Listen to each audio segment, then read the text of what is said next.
What up, what up? Say Stoke G, back with another topic, back with another video. So the title of this video is gonna be, who you know matters in the job market. So we can talk about it. So admin notes, thanks again to all the subscribers that subscribe to my channel. I endeavor to keep pushing the videos out to give you leverage to better yourselves. So let's get into it. So, who you know matters in the job market. So, I saw a post on LinkedIn a couple of days ago. It was from a recruiter, and she was telling this story. Now, this story pertains to her. This is what happened to her. At least this is what she claims happened to her, right? So, I saw a lot of folks comment on that post she made on LinkedIn, and they were kind of upset at her. They felt like she was outing herself, and this shouldn't have happened. But she was telling her truth when it came to that particular story, and I'm gonna talk about it because it pertains to the job market. It pertains to how job culture is to a certain degree, and it's an unfortunate reality. But it happens all the time, and I think it's a lot noticeable now within the last couple of years. But this stuff been going on for a very long time, man. You know what I'm saying? For real. But the story goes, and like I said, this is from her perspective. This is actually what happened to her.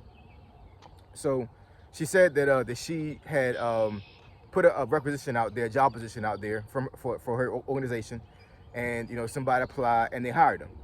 Now, about a month later, after this happened, her hiring manager comes back to her and tells her that he wants her to put that job position out there again, right? And she's puzzled. She's like, the guy that we hired, like, he's still working here. Do you want me to fire him? Oh, are you gonna fire him? Because the job is filled, right? They've had no issues with the gentleman. He's hit all marks. Basically, they couldn't have hired anybody better for that position. He was a perfect fit for that job. But for some reason, that hiring manager wanted her to put the job back out there. So come to find out, he wanted her to put the job back out there because his best friend's son is fixing to graduate from college. So he's trying to hook up his best friend's son with a job with the company. So I don't know if in going into more detail, they were going to create a job for this person, or they were going to double slot somebody. I don't know. You know what I'm saying? I don't know how that stuff works when it comes to that. But in any case, the recruiter goes on in the story and says that once they put that job position out there again, 14 people applied to that job. Now we're talking about 14 people that actually got interviews, 14 people that actually, well, they had multiple interviews according to the recruiter.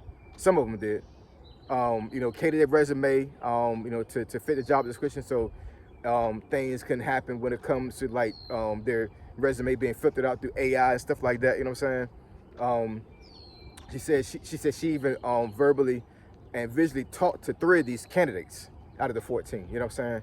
So, these folks went hard, from what I can tell, you know what I'm saying, when it comes to actually trying to get hired for this position.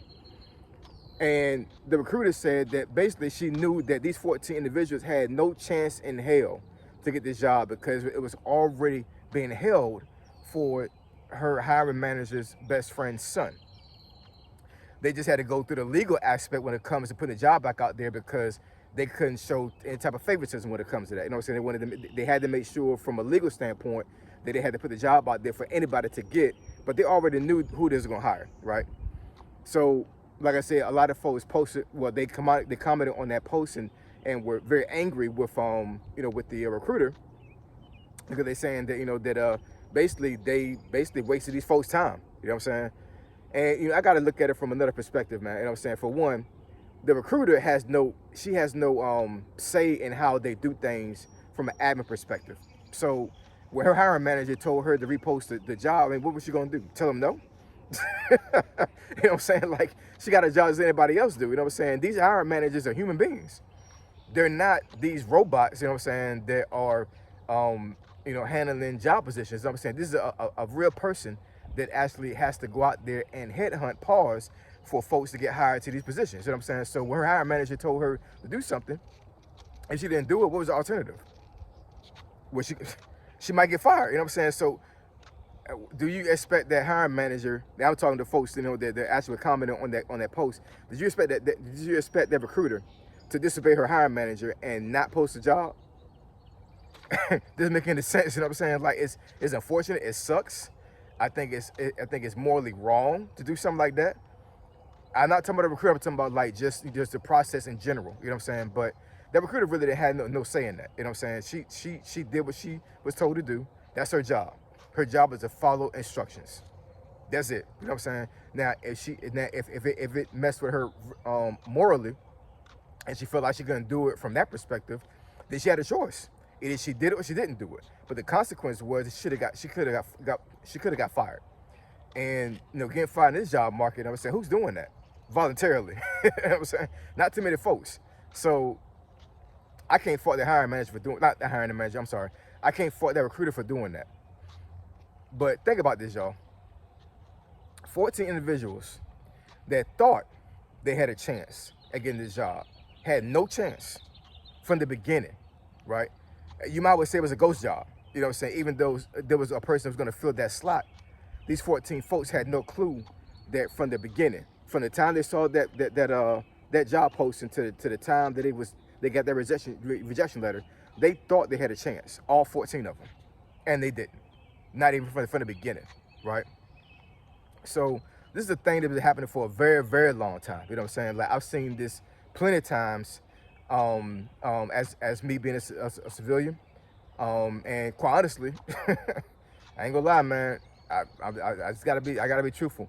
I saw it in the military too. You know what I'm saying? Where folks actually retired, and it seemed like one person retired on one day on a Friday, and then come Monday they sit in a seat, maybe the same seat they sat in on Friday. And this is a long time ago. This was like back in the early 2000s. You know what I'm saying? Like I think there have been some processes put in place at this point where like they can mitigate that to a certain degree. But does that practice still happen? I'm pretty sure it does. You know what I'm saying? So it's basic. It's not what you know, it's who you know. That's what it really boils down to. You know what I'm saying? And I think in this job market, I think for the most part, it benefits people a lot more to know somebody than to actually blindly apply to jobs. There's plenty of folks on this internet, and even myself, you know what I'm saying, before I got my job that I have now back in January, when I first got furloughed, I was blindly, and I'm not even gonna front about that, I was blindly applying to jobs. Now, when I searched for these jobs, I made sure that it allowed my skill set. I didn't want to get a job that I knew for a fact that once AI saw it or once a recruiter saw it, they were gonna like pretty much put it to the side because it didn't match it with my resume. So I made sure that my resume was either catered to the job position or at the very least, I'm reading the job description and I'm saying, okay, at least 80% of this stuff that they're asking the person to do, I can do. My skill set is right there. So I wanted to make sure that I didn't apply to a job that like is just like a really random job and I'm sitting here like I'm just desperate to get one. It wasn't even about that. But I was to a certain degree concerned about getting work as quickly as possible. You know what I'm saying? So yes, I was to a certain degree blindly applying to jobs. And I think by the time I was contacted by the job that I have now, I'm pretty sure I was at a little bit over 100 applications, at least over 100. You know what I'm saying? I know some folks said they didn't put in 1,000. I'm not gonna go that far. You know what I'm saying? But it was at least 100, at least. You know what I'm saying? And a handful of them, I got interviews. A handful of them, I think actually 2 of them, I actually got job offers, and they pulled them.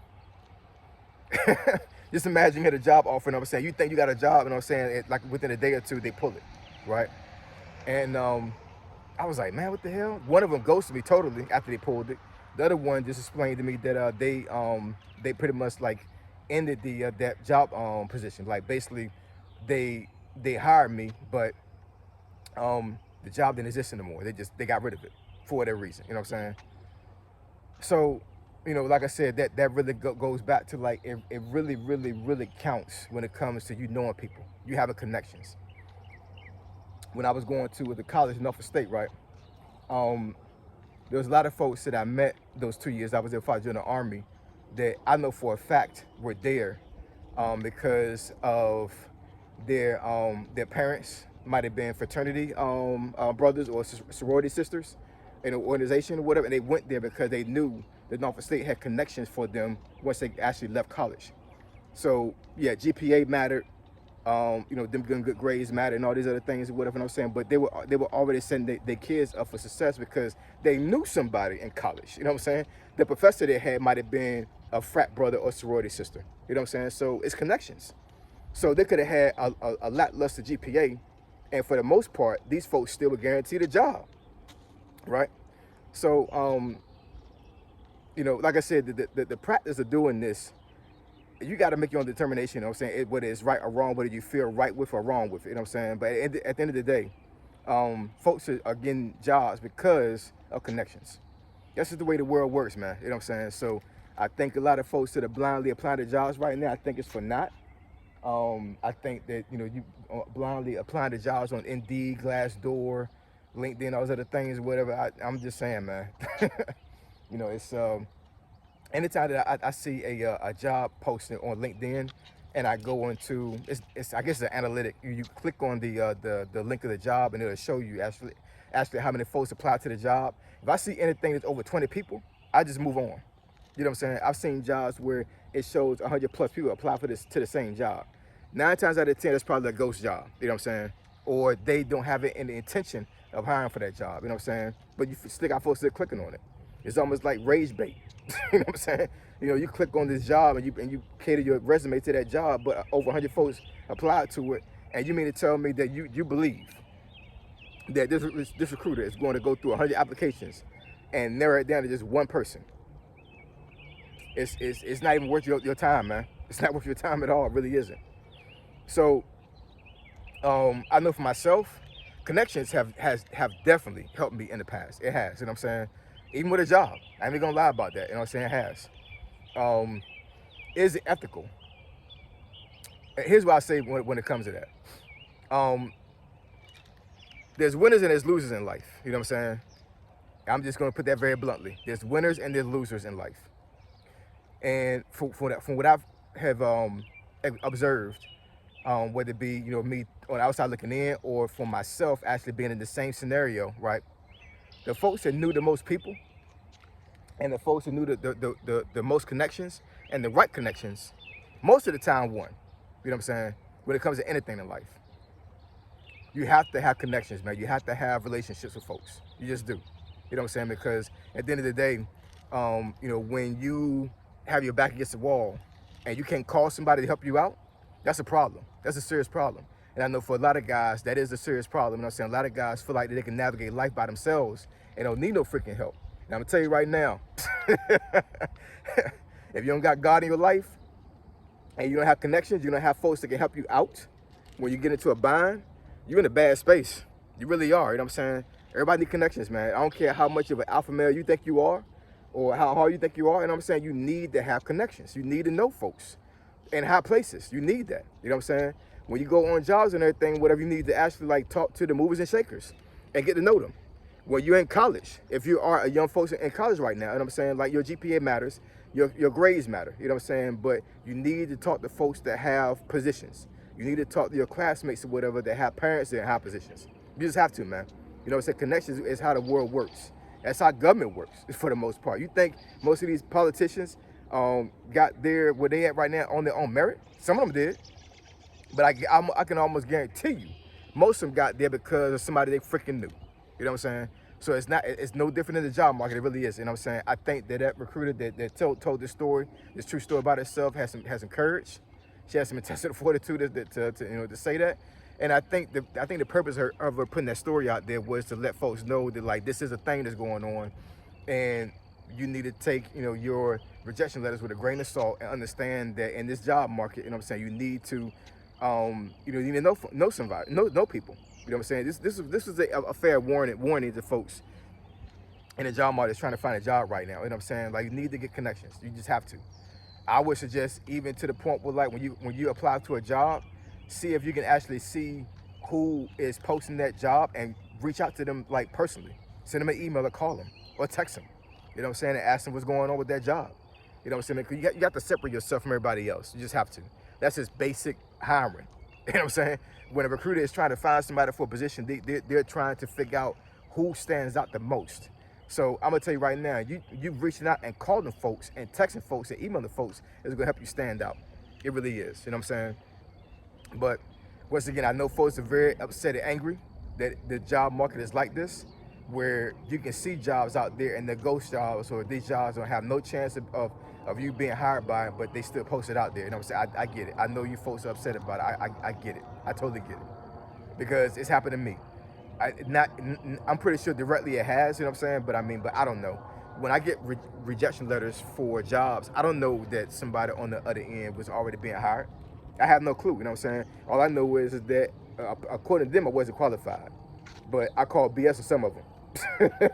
Because I know for a fact I qualified, you know what I'm saying? Maybe they had somebody that was a little bit more qualified than me, or it very well have been somebody on the other end that was already selected, already had the job before the job was even posted, and I was just a prop. We're being used as props sometimes when it comes to jobs, man. We really are, you know what I'm saying? And it sucks. It doesn't feel good, but that's the way the world works, you know what I'm saying? So bottom line, get connections. Put yourself out there. Stop being an introvert or whatever, and call folks, text folks, email folks. Get connections. Because in this job market, if you're trying to just blindly apply for jobs, your heart gonna be broken every single time. I promise you it will. So I appreciate y'all. I love y'all. And I catch y'all next video. Say so G. Signing out. I'm gone.